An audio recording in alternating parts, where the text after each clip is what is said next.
Yogyakarta, 19 Desember 1948. Rakyat sedang menikmati semburat matahari pagi. Mereka hidup rukun, bekerja, berdampingan, dan saling mengasihi satu sama lain. Keceriaan dan kebahagiaan senantiasa menghiasi kota Yogyakarta. Santun, tegur sapa, dan bahu-membahu.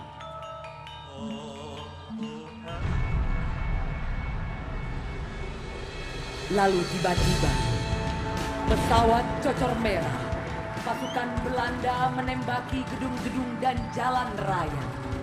Rakyat Jogja berlarian, mereka menyelamatkan diri. Dan terdengarlah ledakan bom yang membahaya, mengguncangkan dada dan seluruh wilayah Yogyakarta.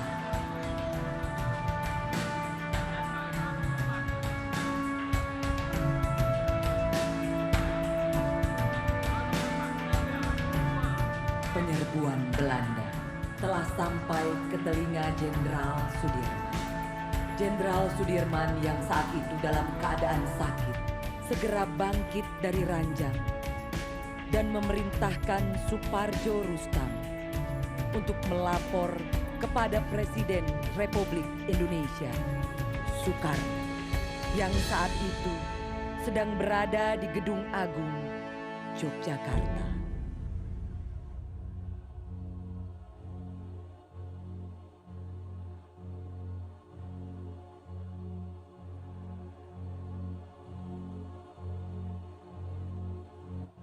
Bung sedang sakit. Sebaiknya Bung pulang dan beristirahat dahulu.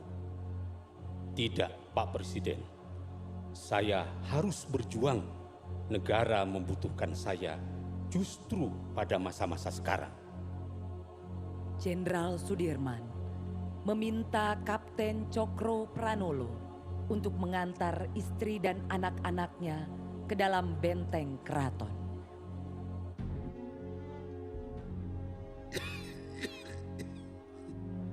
Jangan sekali-kali di antara tentara kita ada yang menyalahi janji, menjadi pengkhianat nusa, bangsa, dan agama. Harus kamu senantiasa ingat bahwa tiap-tiap perjuangan memakan korban. Jangan sekali-kali membuat rakyat menderita. Cukuplah mereka menanggung banyak luka dari peperangan yang sudah berlangsung lama. Jangan sekali-kali membuat rakyat merasa terbebani oleh kita. Cukuplah mereka memikul beban atas banyak kesengsaraan yang telah ratusan tahun menimpa.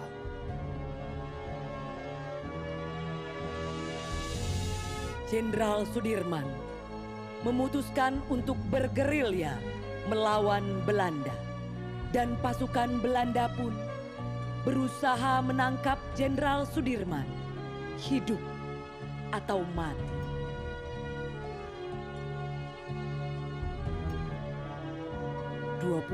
Desember 1948, pasukan Jenderal Sudirman tiba di Kediri. Suasana kota sangat riuh dan bergemuruh, sedangkan pasukan Belanda berada di puncak semangat setelah berhasil merubuhkan pertahanan Kediri dari selatan.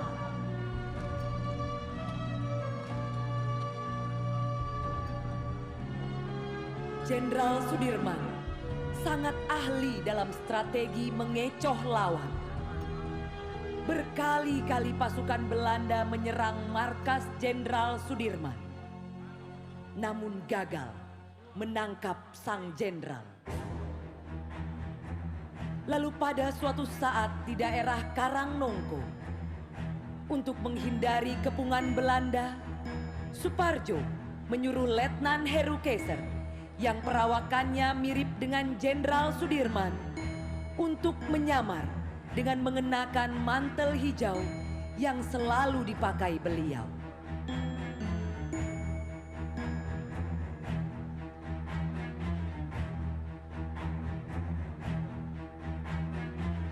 Itu Sudirman. Dirman! Dirman. Dirman! Dirman! Dirman! Belanda pun menyerang dengan menerjunkan pasukan untuk menangkap Jenderal Sudirman yang ternyata palsu. Jenderal Sudirman pun berhasil lolos.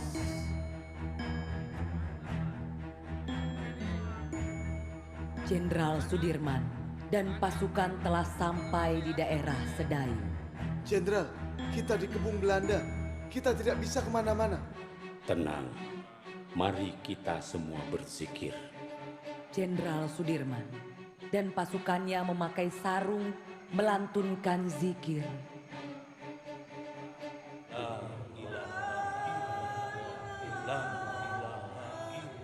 Seorang mata-mata kemudian melaporkan keberadaan Jenderal Sudirman kepada pihak Belanda. Nee, itu bukan Sudirman. Godverdomme. Ini Sudirman. Nee, Ini Sudirman bukan seperti itu. Kamu berbohong.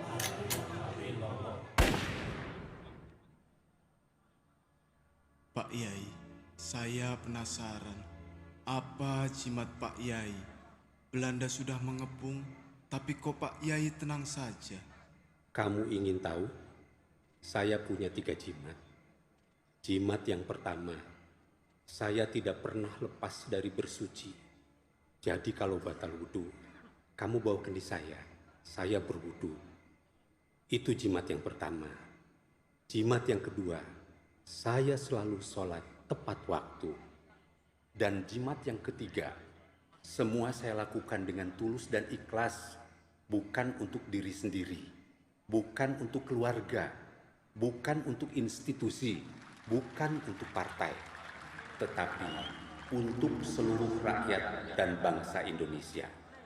22 Maret 1949, pasukan Jenderal Sudirman tiba di Desa Sobo, Kabupaten Pacitan.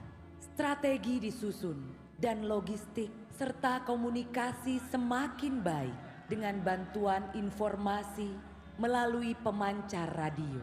Selama di Sobo, beliau pun selalu mengundang dalang wayang jembung untuk menghibur masyarakat Sobo dan sekaligus memberikan penyuluhan tentang nasionalisme dan patriotisme. Tentara Nelonto di Konlumo.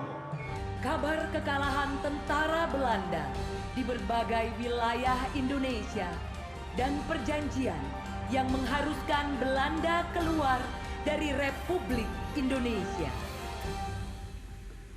Akhirnya, Jenderal Sudirman memutuskan kembali ke Yogyakarta untuk menemui Presiden Soekarno.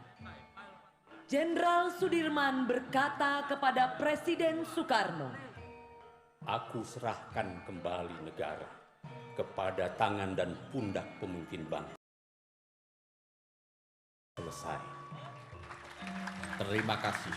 Sekarang sudah saatnya Adinda istirahat.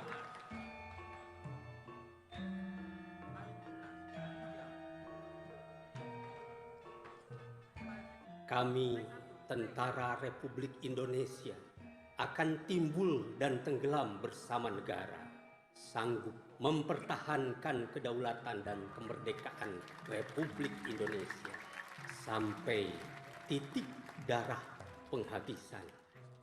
Robek-robeklah badanku, potong-potonglah jasadku, tetapi jiwaku yang dilindungi benteng merah putih akan tetap hidup, tetap menuntut bela siapapun lawan yang dihadapi.